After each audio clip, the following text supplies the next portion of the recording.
ما شاء الله تبارك الله ما شاء الله ما شاء الله تبارك الله.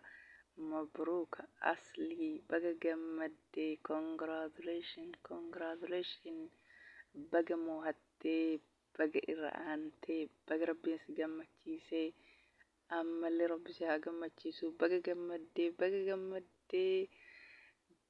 موهتي بقى جمدي nama hunda gammachiiste ammallee rabbi isaa gammachiisu sabni keenya ummanni keenya kulliin isaa ammallee mooyatu malee hin moowatin saba kullii gammachiiste rabbi isaa haa gammachiisu hedduu sii gammannee jirra Dr. Aslii Sabaa baga gammaddee baga rabbiin si gammachiise akkasuma namni hunduu baga gammaddanii namni hundi ni jaalata Dr. Aslii jechuudha si gammannee jirra gammachuun kan kee gammachuu kenna baga rabbiin si gammachiise asiin guyyaa tapha keetii si gammachiise guyyaa kaleessa jechuudha hedduu tokko nu gammachiiste hedduu nullee si gammannee jirra congratulation siin jennee jirra baga gammaddee baga mo'atte hundumti feemasaa akkasuma fooloorii isaallee miliyoona galee jira baga gammaddee gammachuu hedduu walitti si haa taatu baga gammaddee Dr. Aslii si gammannee jirra dacha baga gammaddee mabruuk Dr. Aslii baga rabbiin si gammachiisee sabni hunduu gammadee jira jechuudha guyyaa kaleessaa gammachuun kee isa tokkoffaati lammaffaan sabni hundi si gammadee jechuudha namni hundi si jaalata abbaa dhugaa dubbatu jechuu qalladullee assalaamu alaykum warahmatullahi wabarakaatuh kabajamtoota fi jaalatamtoota daawwattoota hordoftoota YouTube channel kee jalatti argamtan salaamtaa isin gaafachuu hin dagannee akkam jirtu hundi keessanuu alaa fi keessa xiqqaa guddaa amantii kutaa ganda osoo hin jenne hundumti keessanuu baga jiraattanii nageenyi kee qilleensa irraa isin haa qaqqabu isin jedha hunduma keessanuu horoota jalqabarraa hanga mana fa'aa turtan warru ammallee laayikii sheerii gochuun dagatinaa horoonni haroo taatan immoo welcome ani dhufu bagam YouTube channel kiyya nagaan dhuftanii sissimadhee jira seenaa viidiyoon kee osoo tolee laayik sheerii subscribe gochuun hin dagatinaa isiniin jedha egaa gammachuu Aslii akkuma argitanitti guyyaa kaleessaa tapha isaa moo'atee jira jechuudha maashaallah hedduu tokko gammannee jechuudha gammachuun inni gammadee nu mara gammachiise jechuudha yoomuu sabni keenya jechuudha feemasoonni keenya mooyatu malee hin mooyatime muluun isaatu feemas haa ta'u jechuudha warroonni tiktokii fooloowarsii guddaa qabu jechuudha Dr. Aslii Sabaa nama hundatu jaallata jechuudha qaldilee jaalataa dhugallee dubbata akkasuma Dr. Aslii dacha si gammannee jirra kongiraa siin jennee jirra baga rabbiin si gammachiise akkasuma saba alaaf biyya keessaa hunda si jaalatu hunda rabbiin gammachiise jechuudha gammachuu tana eegaa turre jechuudha alhamdulillah rabbil alamin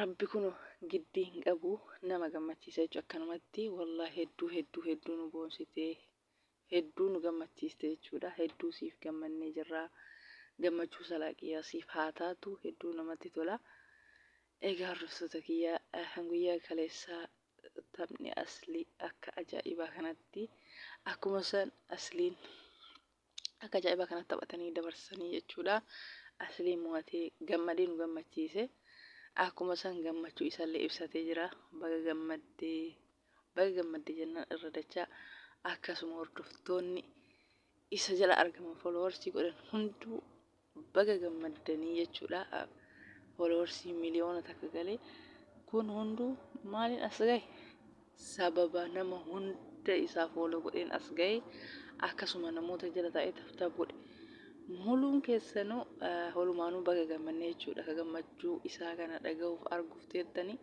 rabbiin hunduma feemasoota mooyatu malee oromoo keenya muslima keenya mooyatu malee moo'atamini akkanatti nama gammachiisa kun rabbiini baga gammaddee jennaa Dr. keenya Dr. Aslii Sabaa baga rabbiin si gammachiisee feemasoota hundaa rabbiin akkanumatti haa gammachiisu wallahi hedduu namatti tola jechuudha. Taphni aslii jechuudha gammachuu guddaadha jechuudha. Hangana jennee ibsuu hin dandeenyu.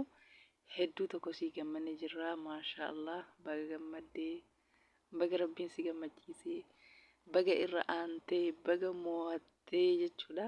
Sabni bal'aan gammachuu guddaatu itti dhaga'ama. Anillee akkuma san gammachuu kiyya ibsadhee jira. Hedduu tokko gammade jechuudha. Gammachuun nama kamuu na gammachiisa. Maashaallah baga gammadde obboleessa keenya. Rabbiin ammallee namuma hunda haa gammachiisu jechuun warroota ganaaf dura taphachuuf yaadanillee akkasuma warroota itti kalaanillee rabbiin akkuma aslii kanatti haa gammachiisu. Hedduu tokko sii gammannee jirra obboleessa keenya aslii. Oromoon hunduu keessumaa warri leenca kennitan hedduu galatoomaa. Maaliifi leenca heddummeessitanii kennuun kuni akka inni mo'atu isa taasisa jechuudha. Asliin dhugaa dubbachuuf nama gaariidha. Rakkatallee gargaara. Akkasuma nama miidiyaa kanarraa taphaa fi qaldii jaalatudha jechuudha. Doktor Aslii Sabaa jechuun akkasii rabbiin isa haa gammachiisu. Nama waan tokko nama gammachiise akkasuma rabbii isa gammachiisa. Baga rabbii isa gammachiisee baga taphattee baga mo'attee milkii haa ta'u jechuudha. Akkasii wallah hedduu tokko nama gammachiisa. Gammachuu addaatu irraa mul'ata jechuudha Doktor Asliin. Ganama kana immoo gammachuu isa ibsateetiin hin jira jechuudha. Hedduu gammadee jira. Baga gammadde jennaani gammachuun obboleessa keenyaa gammachuu kenna.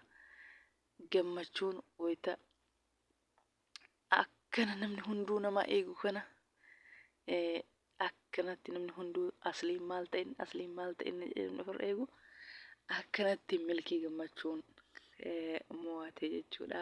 Alhamdulillahi baga rabbiin si gammachiise obboleessa keenya.